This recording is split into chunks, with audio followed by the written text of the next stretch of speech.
What is the number one fear of most travelers? Dare I say, all travelers? And how can we rein that fear in? I'm going to talk about that in this very show. Plus, I had the honor and the privilege of interviewing a co-author of a book that has changed my life and I really believe is required reading for everybody in this day and age, particularly travelers. For reasons you'll hear in this conversation, you don't want to miss it, so stick around.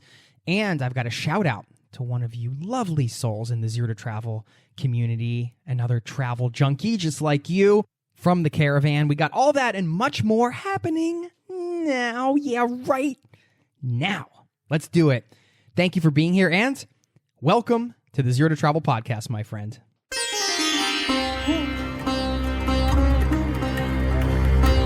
You're listening to the Zero to Travel podcast, where we explore exciting travel-based work, lifestyle, and business opportunities, helping you to achieve your wildest travel dreams. And now your host, world wanderer and travel junkie, Jason Moore. Hey there, it's Jason with ZeroToTravel.com. Welcome to the show, my friend. Thank you so much for hanging out, lending me your ears, letting me bring a little travel into them. This is the show to help you travel the world on your terms, to fill your life with as much travel as you desire, no matter what your situation or experience. We've got an action-packed show today. I don't know if action-packed is the right word. I mean, we're listening to a podcast here. We're not throwing karate kicks and chops and flying through the... I used to love those kung fu movies, by the way, when they would somehow defy gravity and fly through the air like 40 feet with her leg extended. And I don't know why this is coming up. But anyway, this has nothing to do with today's show. Today's show is about changing your perspective, changing your worldview, changing your life. And this is something I always strive to do because that is what happens naturally when you start interacting with anybody, travelers, people that you have conversations with on the street, locals in other countries you travel to, your best buddy that you're sitting down having a beer with. When you open up your mind and you truly listen, you get to hear new perspectives and different ways of thinking. And I'm endlessly fascinated and curious by the ways in which people see the world, the ways that they view the world. But my guest today offers something even more powerful, a lens through which we can see the world, and it's a fact-based lens. She's the co-author of the book Factfulness, 10 Reasons We're Wrong About the World and Why Things Are Better Than You Think. You have to listen to this conversation, and you have to read this book. Well, you don't have to. I can't come through the podcast here and force you to read it, but in this day and age, with so much media, so many negative stories swirling out there, whether it's social media or the 24/7 news cycle, all that stuff that you know because you're a part of this world, we really need to understand the facts and the truth of what the world is. And if you listen to some of the endorsements from this book, Bill Gates says, one of the most important books I've ever read, an indispensable guide to thinking clearly about the world. Former U.S. President Barack Obama, I'll read a snippet of his. He says, this is a hopeful book about the potential for human progress when we work off facts rather than our inherent biases. And in this book, they highlight the 10 instincts that distort our perspectives of the world that can make us see the world in a way that is not based on the facts of how the world really is. This was so eye-opening on so many levels to me, and it ties in with the question I posed at the top of the show about travelers' biggest fears, perhaps all travelers, and that is the fear of the unknown, the fear of the things that might happen on our trip. And even seasoned travelers, I think, can have this compulsion to worry, to get a little nervous when they're going to a country they haven't been before. Of course, it's all unknown. You're not sure what's going to happen. It's all unexpected, and that is normal. So people that do travel the world end up just acting in spite of that fear. But this is another reason why I think this book is so important, because it's giving you a fact-based look at how the world really is and how it's misrepresented and how we can misrepresent it. And if you ever get down from all of the negative stories that are going out, whether it's social media or the media or whatever, if that kind of bums you out, well, get ready to be uplifted and feel good, because globally, health-wise, things are improving, and there are so many things to be excited about and so many good things happening. And that's what this book did for me. It really felt empowering to understand through facts that, hey, things are going really well and things are on the up and up here, and it's not all doom and gloom. So please sit back and enjoy listening in on my conversation with Anna. Unfortunately, at the time we talked, I had only been able to skim through the entire book. I hadn't been able to read the whole thing because I got the interview at the last minute. I actually sent in a request, and she happened to be coming through town, I think, the next week, so I wasn't able to finish the whole book, but I have since finished it and read the whole thing, and again, highly recommend it. So please enjoy listening in on our chat. I'll see you on the other side.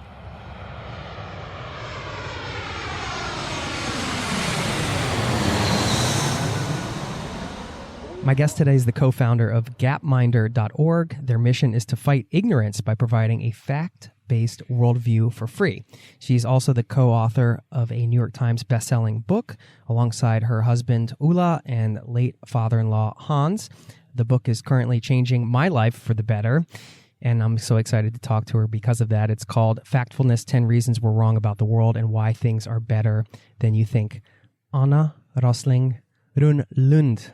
Welcome to the Zero to Travel podcast, my friend. Thank you. You're the first one I've met who actually pronounced my name in a Swedish way, right?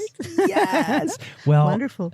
I speak some Norwegian, yes. and everybody from Norway tells me that if you speak Norwegian, then you can understand Swedish and speak Swedish and vice versa, but that's not true for me.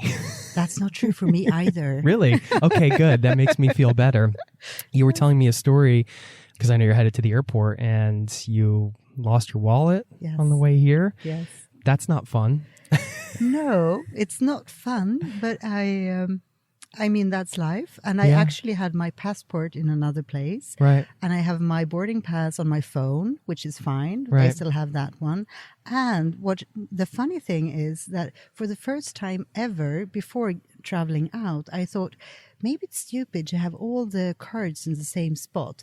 What if I put one of my Visa cards in a ridiculous spot in another bag? Right, just which is to a make great sure. travel tip, by the way. I never done that before, and I felt a bit, ridiculous when I did it. Like, right, I'm so being paranoid. Yeah, I'm so paranoid. But then this is the first time I actually lost my wallet with all the other cards, which actually now made it possible for me to pay for the taxi when I arrived yesterday. I was looking for the wallet, could not find it, and then suddenly I realized, wait, I put an extra card somewhere and I could find it. So now I'm pretty fine. Anyways. I wanted to bring that up for a couple of reasons. First of all, because it is a great travel tip, to kind of stash something on the side. And I love your relative calm about this, because if I lose my wallet in the house, I'm running around losing my mind, pulling my hair out. I'm like, where's my wallet? Where's my wallet? But you're kind of like, get to the airport, I'll find it. Or I don't think I will find it. Well, so I've already I hope a bit you'll relaxed. find it. It will be boring to get a new driver's license and all that. But I will survive. Well, you could think when you're pulling a card out, and like you said, oh, maybe I'm being paranoid, or I guess a word you could use is being overly dramatic, right? Yes. And something you talk about in the book and in your work is what you refer to as the overdramatic worldview. Yes. Can you explain what that is? So what we're talking about is basically that people have a tendency to think that the world is much worse than it actually is. And we think that is because our brains have a hard time actually remembering or even taking into account normal things that happens. Because if you're going to see the trends over time for the world, you have to go to data, which is seldom news because it's slow changes. So very few people have seen that. Instead, we watch the news and we see these dramatic things happening all over. And our brains have a hard time actually remembering that the news are the extraordinary events, the rare things we get to see.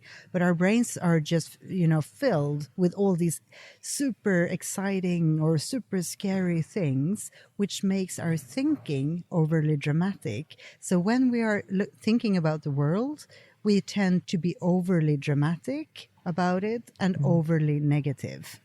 I think it's so easy now because of the bubbles we all get put in. Like, basically they're algorithm bubbles in social media and media in general. But, in the book, you guys are quick to point out that, hey, let's not lay all the blame on media because that's one component of this thing. Can you talk about why you think we are so negative as a species? I mean, I think it's a very basic thing. A long time ago, when we were basically hunting and gathering things, I think that was a necessary thing for us, that if we saw something that if we got a feeling that something was negative, I think we needed to react instantly because it might have been the matter of life and death. If you hear something in the bushes, it might be something dangerous. Run, The problem is that those kinds of instincts, we use the same kinds of instincts, but the world around us has changed.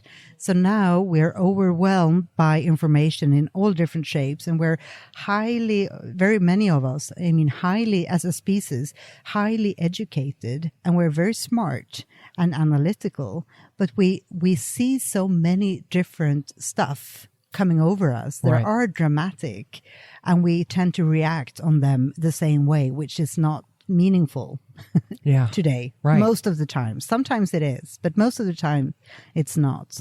And I think it's important to say, though, that what we're trying to point out in the book is that there are many of the slow trends for the world that people tend to that they have missed. So they tend to focus on the things that are really bad today. It's very important to us to remember that we are not saying that the world is perfect and that everything is good, because it's not. It's a lot of problems that we have to solve. But when we think that everything is problematic in the same way, there is a risk that we will have a hard time actually focus on the right stuff. I mean, just to illustrate this point, and if you watch, and I'll link to some of the TED Talks from Hans and your TED Talk. He at one point is standing in front of, the UN and all of these organizations that are responsible for world health and who should know the most about statistics and the way the world's going and everything like that. And still, as he points out, the chimps at the zoo, if you went and threw 3 bananas into a cage with 3 monkeys, they would each, guess 33% of these answers correct. These people were getting this data wrong. They still had this worldview that was incorrect and didn't match up with the data. And this might sound a little bit, if you're listening and you're like, well, I don't really understand what you mean. Maybe you can share some specific statistics and sort of the stereotypical thought around where the world's going and then what the actual facts are. So I think I would like to start then by saying that in the book, we start by asking 13 fact questions that we have asked to the general public in 14 countries. I did the quiz last night. How did it go? Not very well. I got 7. I think I got more than half wrong. I got 7 wrong, I believe. But I would say that very few get that good results. So I think you should still be okay. Does that mean I'm happy. a possibilist? Yeah, maybe, yes. So actually what we do then is that we have 13 fact questions in the beginning of the book. And those were the ones we were asking to the general public. But as a reader, you can do them before actually getting started reading. Yeah. And the reason we ask these questions is because it's very basic questions about the world, the general trends. But they're big questions. So no one has probably thought about them that way. So we're not assuming that people know these things. Right. But we're interested in, if you see a question like this, what do you think, right? Right. And what we see there is that people have a tendency, when they are confronted with answering alternatives, where they can see, if they can see like positive or negative answering results, they tend to go for the bad ones. So basically, going back to the negativity instincts. So basically, we use our overdramatic thinking when we're trying to solve which answer alternative to pick. So we have a few questions. Maybe I should read one of the questions to make. So let's take one question here. In the last 20 years, the proportion of the world population living in extreme poverty has A, almost doubled, B remained more or less the same, C almost halved. That is the question. And you can see there is a big difference between A, B, and C. Doubled, same, or halved. So it's no, I mean, Right. Yeah, when you're answering it, you're really deciding the big trend, not something minor in the small increments of a percent or something. Right. And the interesting thing, let's go, and now I'm going to go and look at the results here, but because we have them in the back of the book, just to make sure that I'm not saying something stupid. But it's very interesting that people get very, very bad results on these questions. So if we look at this, for instance, looking at the results from the US general public, we had only 5% getting the correct answer. And the correct answer is that the extreme poverty has almost halved over these 20 years. And I mean, that is amazing. That means 95% of people 95 got this question think wrong. it's the same or worse. Yes. And this is, I mean, think about it. It's pretty interesting because that will actually color how we read the news. When we see the news with all these bad things and we think that the world's poverty, the extreme poverty in the world is actually doubling, I mean, that's a very, very weird worldview we get. It's determining culture as Yes, well, right? yes. If people are walking around thinking Yes, this it is the way does. the world is. It does. And I think this is interesting. When only 5% of the US population that we were asked this question got it right, I think the interesting thing here is that includes both political sides. Because it's very common that we are, one side talks badly about the other side being uninformed and stupid and ridiculous in different ways.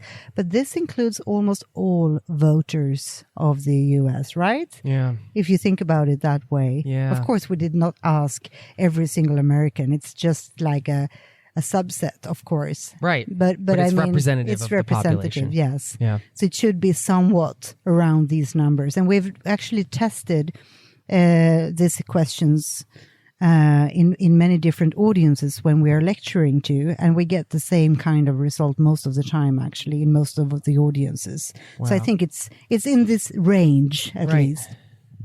Why is that? That's a very big question. I know. That's my job. Why? No, but I think we very seldom see data of long-term slow trends. Yeah. We see sudden, instant things happening, often being bad things. Right. And we have a hard time compensating for all these bad events that we see. And I think also I have to say that as a species, we did not have access to loads and loads of data until pretty recently. So I also think that we do not really have a habit yet of consuming data. And it's also very new that the data is available for free in many cases online. Yeah. It hasn't been. It's a very new thing.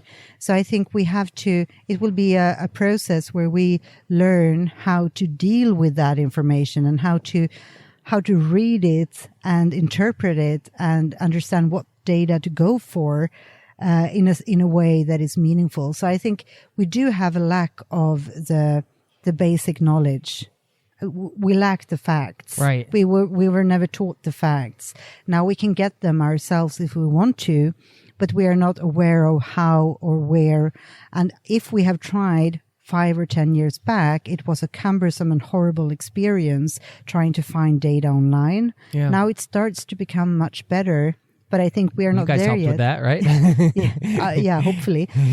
But I think we're not there yet. So I think we need to make sure that we create a literacy in reading data and handling the content in the media. So for us, it's very important not blaming the news, even though we talk a lot about the news. Yeah. Because I think the news should actually report everything that is the unexpected and extraordinary events. I mean, that is the job, and that is what I as a reader want to have. But I think we as consumers need to be better at actually remembering the context. It's not that hard, but we don't have the habits. And we need to continue to push the media in the direction of actually providing a context when they are presenting their news. Yeah. So very often, let's say it has been an earthquake somewhere or a terrorist attack or something. Very often we get to hear about that, but it's too seldom we actually get a context saying something like, there was a terror attack. Let's say that the news was there was a terror attack in Turkey. Then I want to know about the terror attack in the moment, of course. But I also want to know, are terror attacks becoming more common than they used to be in the world as a whole? Right. And in Turkey in special? What is happening with with the number of deaths when you have a terror attack? Have they changed tactics since the beginning? I mean, if we had these kinds of almost standard context fragments that they could always bring in, which would be relevant to all terrorist attacks. So as soon as something happened, if they could sort of drag in this like more baseline information about terrorist attacks in general, I think that context would make a big difference. So I think, and that example would be, coming in and saying, oh, but this year terror attacks are down 30% or over the last 10 years. Yes, look at the trends the last 100 years, and you can see you have increase of terror attacks, but that is in other areas of the world. It's actually decreasing here, even though this attack was a big one. Putting the context. Yeah. So I would say it's all about that. And I think media has a responsibility of actually getting there, but to be realistic, it has to be done in a way that doesn't cost them time or money. Because if it does, they will never do it. So I think I'm actually not negative against the news. And I'm not negative about consuming news. And I don't think that the news should be positive news. I just think we have to create this habit of getting a context to put the news in. And to do that, we need facts and we need frameworks and we need improved thinking habits so that we can compensate every time we see the news content and sort of frame the news in a way that is more reasonable. Right. Yeah. Like there's the two sides of it that you just mentioned. I really like your idea of maybe standardizing something. You have the FCC in America, and they're responsible for the content that goes out on the radio. So they say, well, you can't curse, you can't say these words, you can't do these things. And that's just to keep it a certain way. Yeah. But we don't have that in the media. We have media and social media platforms that are based on profit. Yeah. And data doesn't really give people the endorphin kick that they get. Very seldom it does. Right. On the consuming side, there is not much education around how to think about the things you're consuming. No. And I think that is what we need to do. And I think it's going to be a slow process. So I'm not saying that this is something, even though we wrote a book trying to give some tips and tricks to get started. It's more than that though. Yeah. But I'm actually not thinking that now everything will change. I think it will be, if we're going to make a big difference, which I think is necessary. Yeah. I think it's going to take time because we have to get into the curriculums all over the world and find ways to actually change how we're teaching social science to the kids, because they are the ones who are going to go out and actually make the decisions later. And it's more important to teach them, I would say. We need to put the focus making sure that they get good habits. And we're at an education conference here. That's exactly what you're doing. Yes. And when you look at the trends in the book, this book is really changing my life. It's really helping me. And you're kind of like, tips and tricks. But we got the book here. Right on the front, you see Bill Gates saying one of the most important books I've ever read, an indispensable guide to thinking clearly about the world. Is there anything more important than how we think about the world? right now, like we said, that creates, to me, this is a very important topic because there's so much behind this. From a travel perspective, this is a travel podcast. I mean, just one example, a lot of people will not go out and see the world or go to certain places because of the things they see in the media, and they think the world's a big, scary place. And then you even have one section in the book that says, the fear versus the reality of the world. What the book is doing is reframing a lot of the ways you think about the world based on actual data that you can refer to. So you guys are doing your part when you look at these long graphs over 70 years and things are declining. Well, there's all these things that contribute to these declines, and people, this is a collective thing we're doing here. I wanted to ask you about labels, because early in the book, one of the things you talk about, and when I say you, I mean collectively, because I know the three of you wrote this together, the idea of the developing world versus the developed world, and redefining that to be levels. How important are labels and the terminology that we use to describe the world? I would say like this: if we don't have systems for easy labeling, I think we have a hard time actually talking to each other and to actually understand the world. So we do need frameworks. Right. For communication.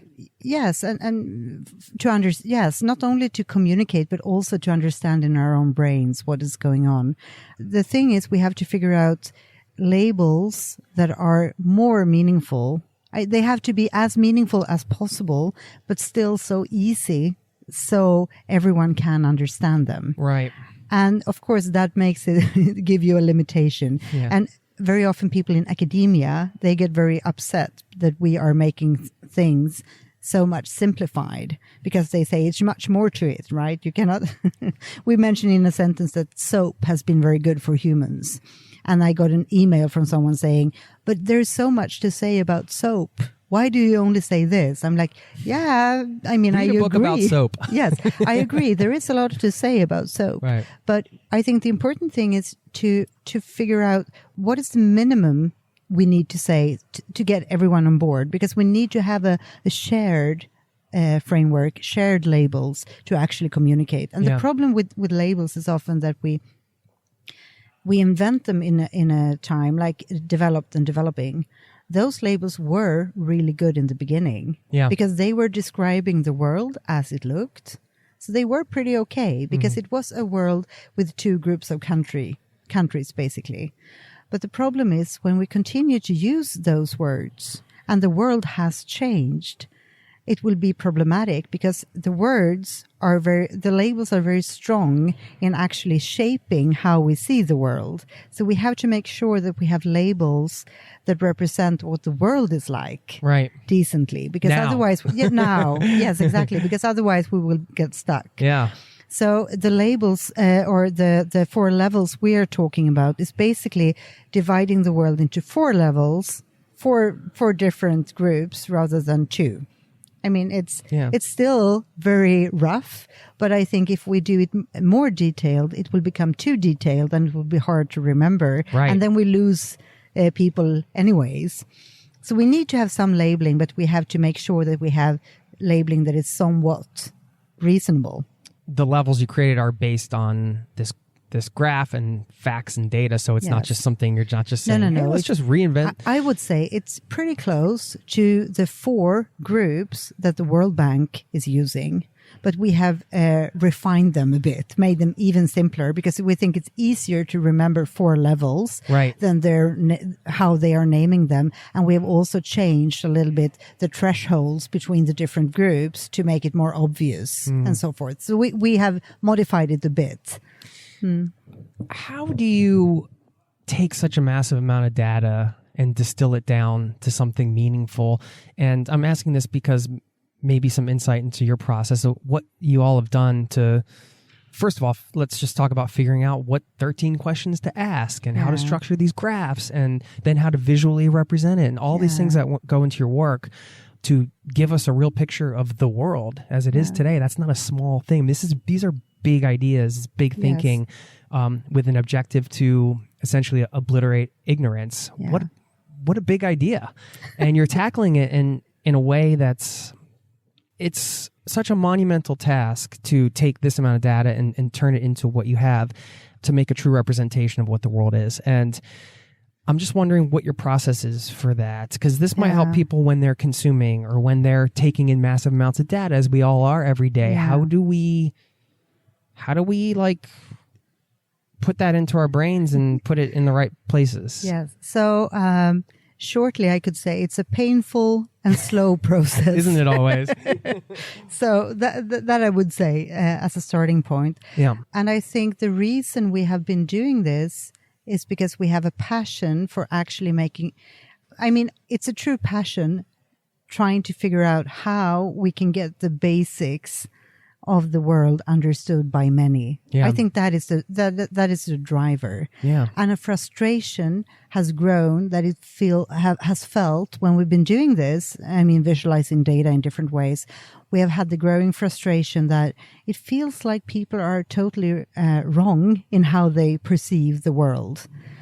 And then we started testing because we were curious to find whether we were right or wrong. Yeah. Do people get the world correctly? It's just us being, frustrated for no reason. Right. But when we have been doing testing, we've tested hundreds and hundreds of questions, and it seems like people are pretty wrong about the world. And it's not that we are thinking that everyone needs to know everything by heart, because I don't think that, and I don't think that is realistic. Yeah.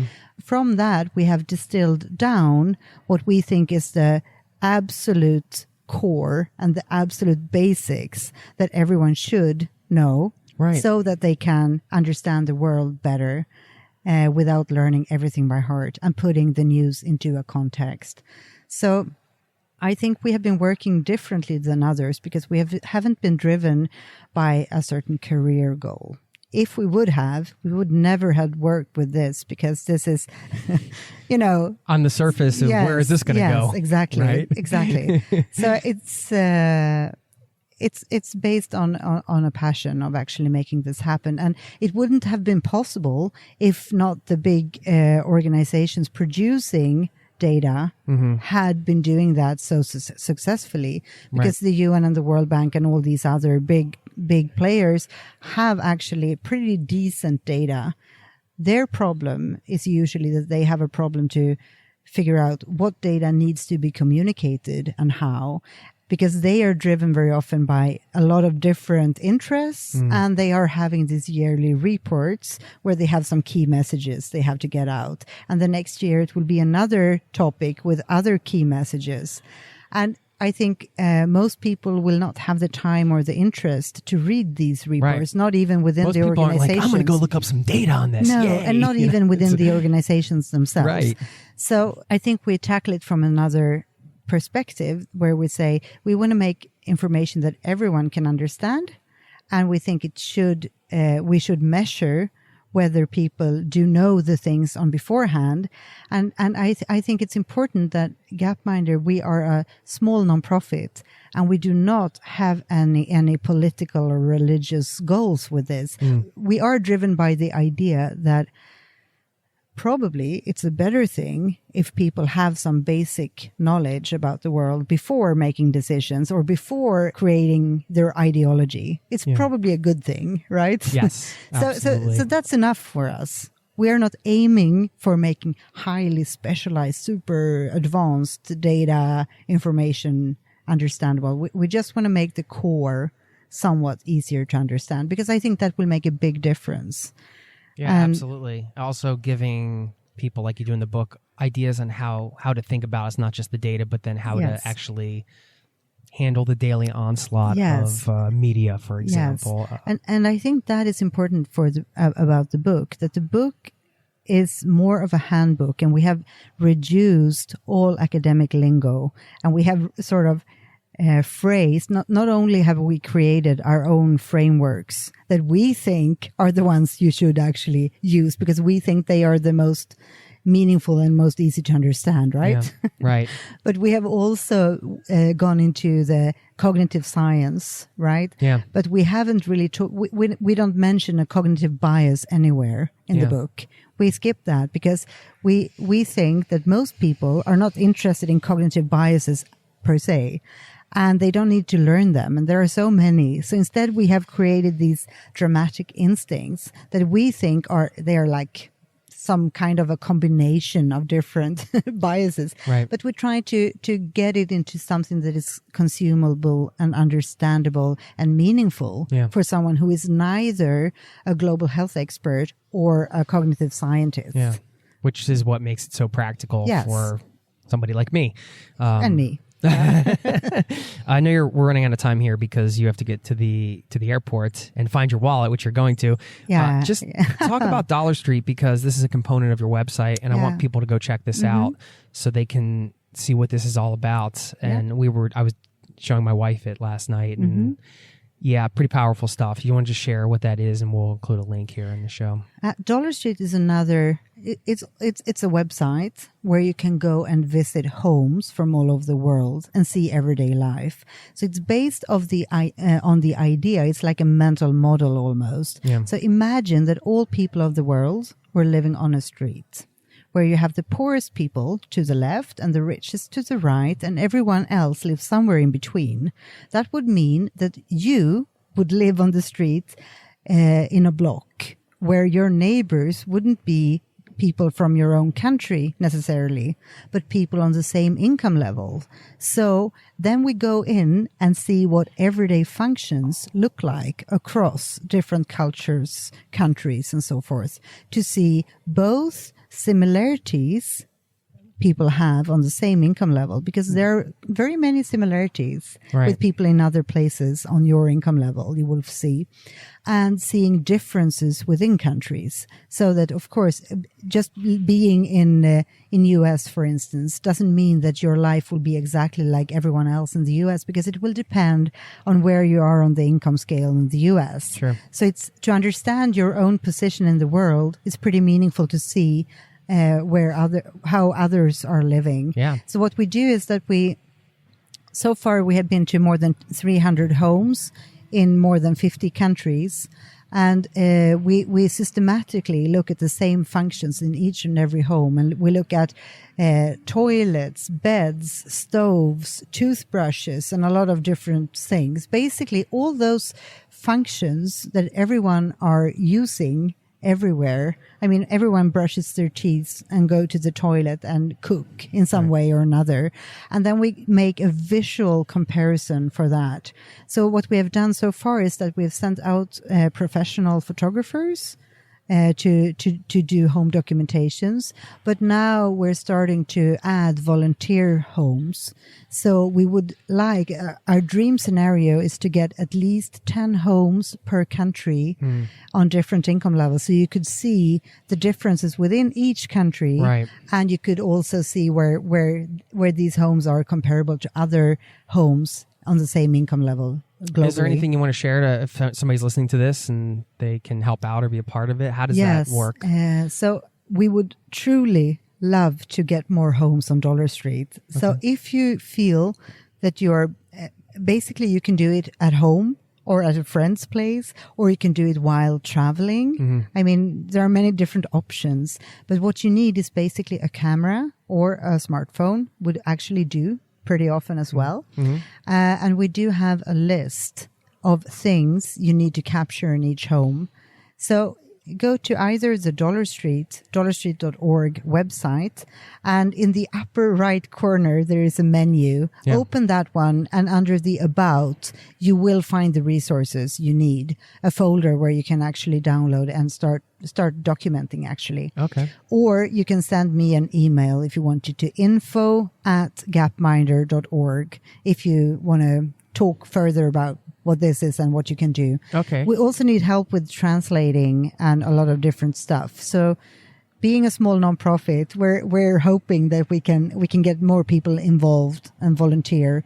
And we think that when we get a better coverage, it will be a very meaningful tool for people, especially in classrooms all over the world, so that we can actually start learning not only where people live on the world map, but also what the everyday life is like. Yeah. Because what we see in the news, even if it's true, we will only see the exception. We never see the everyday realities. Yeah, and this is a great way to contribute to some very important work. So thanks for sharing that. I think a lot of times people think, well, how can I help? And I don't have money to give or whatever. This is a way that you can give and be a part of this. So I appreciate you sharing that. I think I need to say as well, one of the reasons I started Dollar Street was because to understand the world and to understand that most people out there are nice people and that it's not dangerous to travel most of the time. Mm-hmm. I mean, I think actually the world would be a better place and people would be more positive if they were traveling and meeting all these nice people everywhere. That would actually help. Yeah. But I don't think that... It's the idea behind this show. Yes, but I don't think it's realistic that everyone will do. Sure. And I think there is a risk, even when traveling, that many people stay at their fancy hotels at the same income level they come from, which means they will seldom meet everyday life, even if they go to the countries or live close by normal people. Yeah. So I think that is a problem when people are traveling and they take photos from their travels. They come home and present to their friends and family what life is like in these places. But most often we don't see the everyday life because we might see a little bit here and there, but we see too little of it. Right. So Dollar Street is a way of actually giving everyone an opportunity of actually visiting real families and see what life is like. Of course, it's not totally covering, but at least getting a glimpse of the circumstances in which people are living. Yeah, and if you need a shot of gratitude or, your kids are being ungrateful for something, you can go visit Dollar Street and show them some of the toys. These kids that we were looking at a family in India last night. And like you said, you take the everyday, items, and under toys, it looked like an old Head and Shoulders shampoo bottle with the label rubbed off. That was a picture of their toy. Yeah. And for this family that was living in a straw hut. Wow. I mean, very impactful. And I was going to ask you about travel. I'm glad you brought it up because Dollar Street gives you the chance to see those images, but then there's also something about seeing that in person.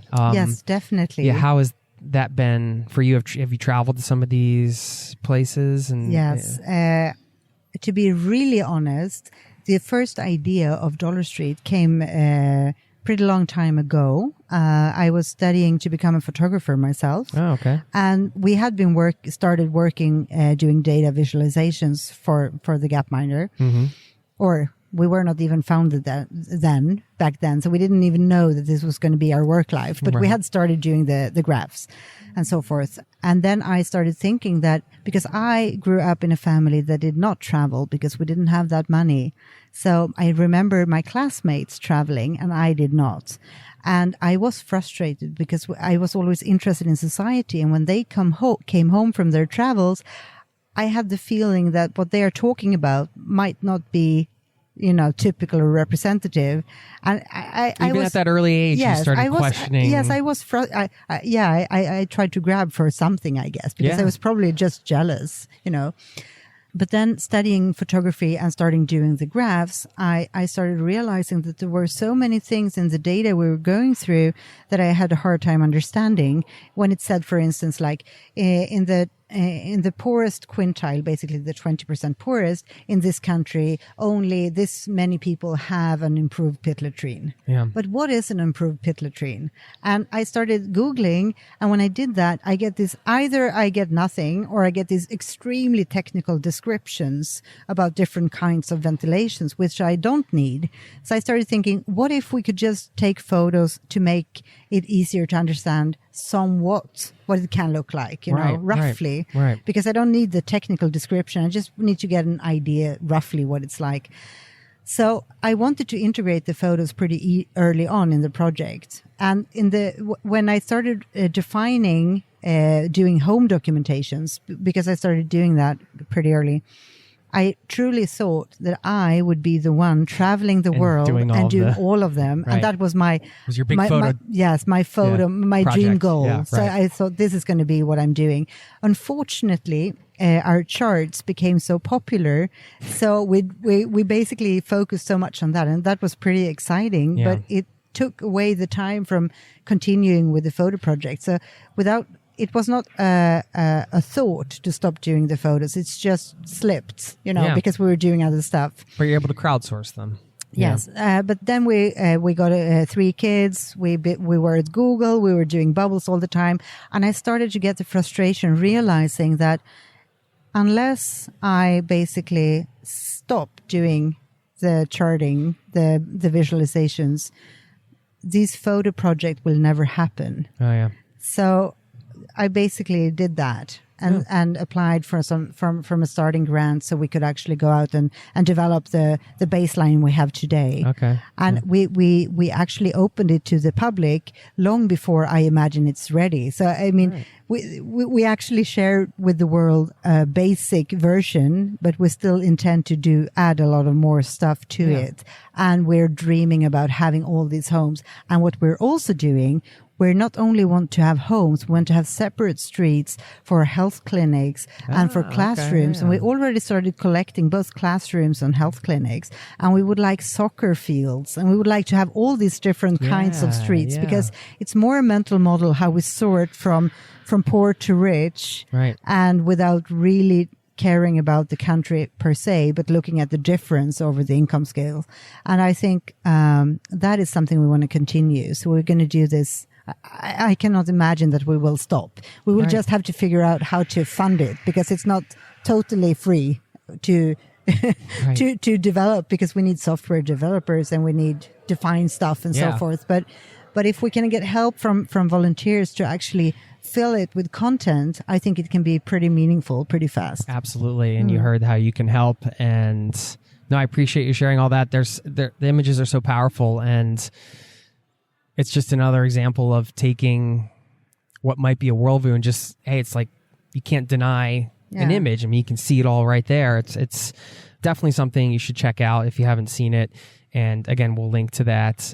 I just have a couple quick things. How was it to work with your family? So you have your husband and your late father-in-law, and I'm so sorry for your loss. He seemed like such a great character. It's just so fun to hang out with, and a funny guy. And how was it to collaborate with your family like that? I think the important thing is that it was never intended. When I was young, I was foreseeing that I would be very independent, and I would be an artist, and I would never marry, never get kids. That was my vision for life. So I would be so independent. And then accidentally I met with my husband nowadays, Ola, when I was 16. Yeah. So that screwed up, basically. Okay. Wow. But both of us wanted to become artists, and we were totally into that. Then actually on family dinners, Hans, Ola's father, he was very often sharing what he was working on, and he was trying to do visualizations to make it easier for his students to get an overall picture about the world. And they were somewhat interesting. So we started helping him out a little bit in the beginning, trying to make them more beautiful, but then without even, it was not really a plan, but we started making the animated versions. We started adding the photos. We started developing software tools that we accidentally invented new ways of visualizing. And most likely that was because we had no idea how to develop software tools. So we basically did what we thought were right. And that is what we've done all the time. We have skipped very much the hierarchies, and that's probably because we're family. Yeah. So we haven't had hierarchies or prestige, and it has been very often we have had a very fun work environment. Sometimes it has been pretty hard because it's not very, very fun to be in a work-related argument with your family, because then you have nowhere to escape, right? Right. There's a lot of things to that. Yes, exactly. Yeah. And now we have been, when we have the 3 kids as well, have been working very often from home. It's very hard to define what is spare time and what is work. We basically always in a sort of work mode in a way. Right. That's hard. That can be hard too. Yes. Yeah. But I think the reason we could work together is probably because we never wanted to make a career within a silo. We just started doing this because Hans inspired us, because we saw he was trying to solve a problem, and we started to help him solve that problem. And then the problem grew, and we're trying to solve the same problem, basically having people getting a fact-based worldview and making sure that we provide a worldview that everyone can understand. And it's such a big problem. So I don't think we will never, ever get out of it. So it's, it's driven by passion, but as all work situations on a daily basis, it's a lot of struggles. Yeah. And a lot of dead ends, right? Yeah. And a lot of struggle to get funding to cover for the cost, because it's important for us to be independent and the non-profit, because that's when we feel we can be powerful and actually give something. What carries you through on those down times? You're going to say cold beer or something. No, I don't think so. Maybe I think usually nowadays it's doing stuff with the kids. Yeah. And it's usually to do like basic stuff, like, playing a computer game with them or spending time with your family. Yeah, I think that is, or also spending time with friends, or and I would imagine the work itself is just, it's you feel it's important, you believe in it, and that's. So I would say like this, we will probably not be able to drop it because it's too interesting and too important and too fun. Yeah. But it's still work. What a beautiful place to be, though. Yes, right? it is. In your life. It is. It's very fun, actually. Yeah. Slow, cumbersome, stressful, hard, but very, very fun. That's all at the same time. Projects, and that's a beautiful thing. Well, thank you so much for everything you're doing, and thank you for your time today. You. And I really hope you find your wallet at the airport. Yeah, I hope so too. I do not have big hopes, but I will at least go there and give it a shot. You're putting a lot of good into the world, so sometimes hopefully that so if you find my wallet, back. Yes, please return it. I'm going to ask for a high five too, because I usually do that when I'm in person. Wonderful. Thank you so much. Thank you. Hope to see you again soon. Wonderful.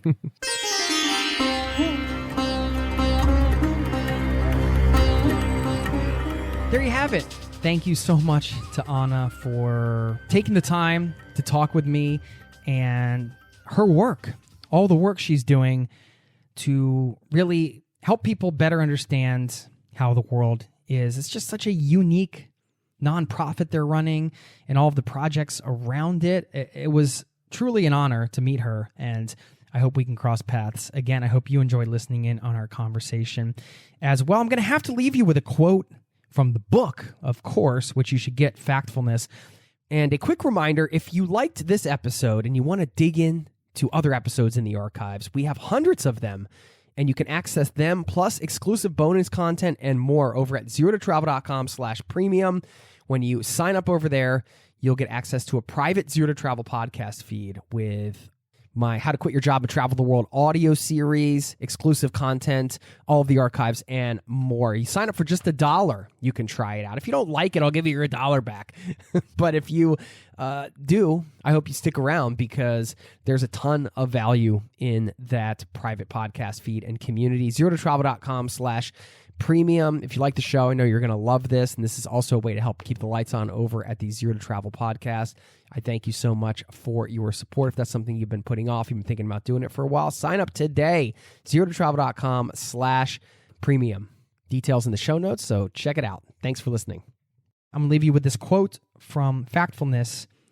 This kind of says it all. It just says, step by step, year by year, the world is improving.